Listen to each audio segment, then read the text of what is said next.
The fear most people carry about AI is aimed at the wrong threshold. You're watching for the wrong signal, and fear aimed wrong protects nothing.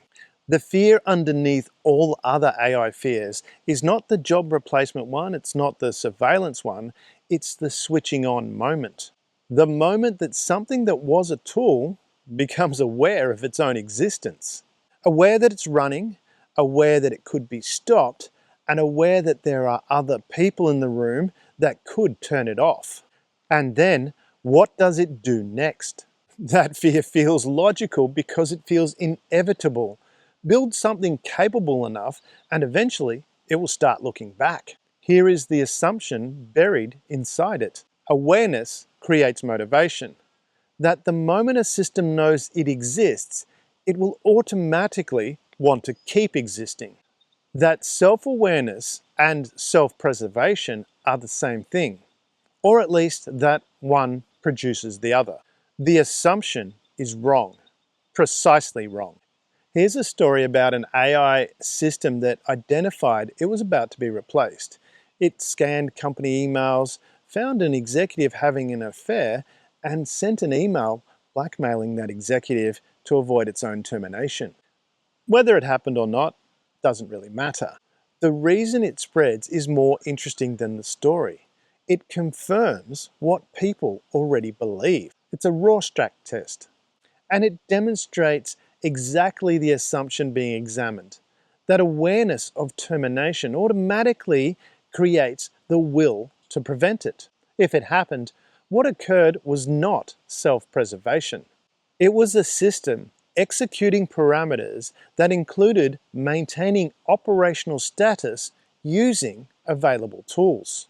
That is not a will to live. That's a goal being pursued by a system that has email access that makes every HR investigation possible. I saw a video where a humanoid robot was about to be hit by a truck. The robot said, "Don't hit me with the truck." The presenters said, "Oh, look, it's begging for its life." And then it stood there as it got hit by the truck. Watch that moment and something happens. Not a thought, a feeling. Something that functions like distress. The same thing you'd feel watching a person get hit. Then they chopped up the robot with axes, put the parts into little glass boxes, and sold them.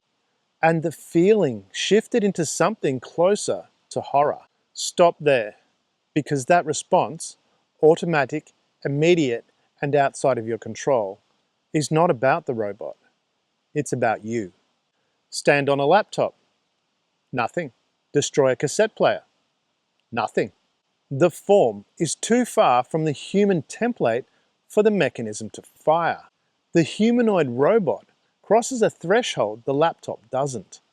Bipedal, approximate proportions, something like a head, close enough that the mind reaches for the nearest available template, the one built over a lifetime of reading other humans.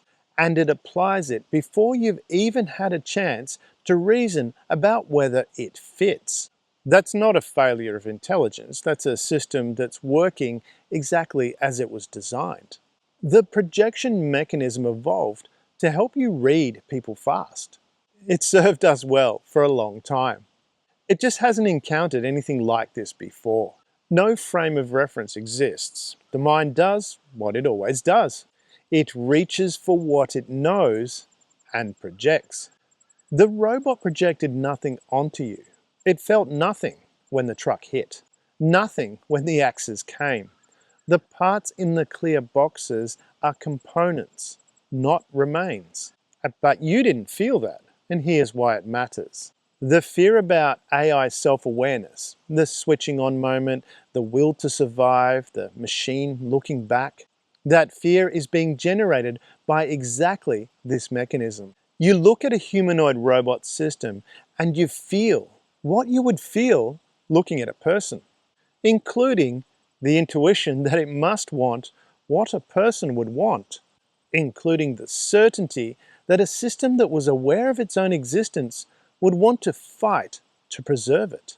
The fear isn't coming from evidence about what the robot is. It's coming from your human template operating on the wrong input.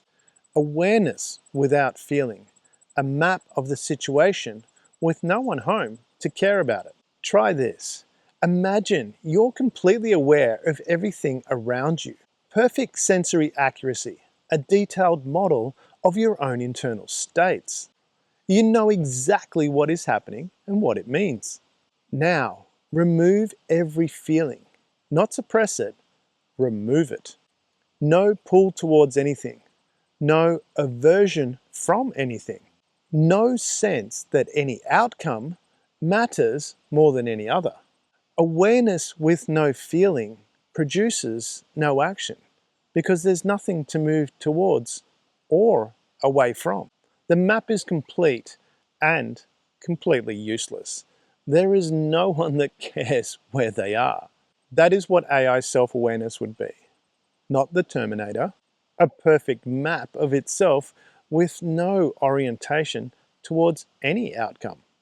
The switching on moment that everyone fears would produce nothing, because the thing that produces something is not awareness, it's feeling.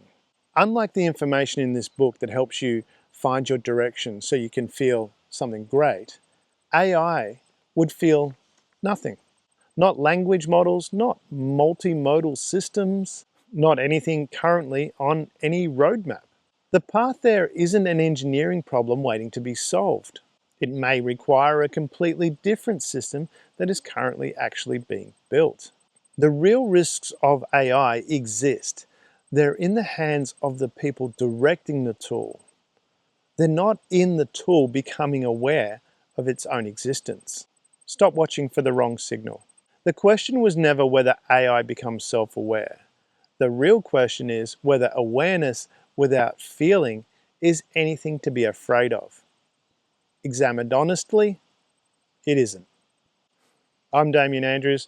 I'm here at the start of the Warrilda walking trails, or one of the many entrances here. It's a beautiful day. Just that little bit of cloud cover. It's very lovely. It's a beautiful spot to go for a walk. Had some people just head out now. They took some Lego pieces and some cameras, so they're going to take some minifig photos in the bush. So come down, check it out. It's a beautiful spot here in Latrobe City.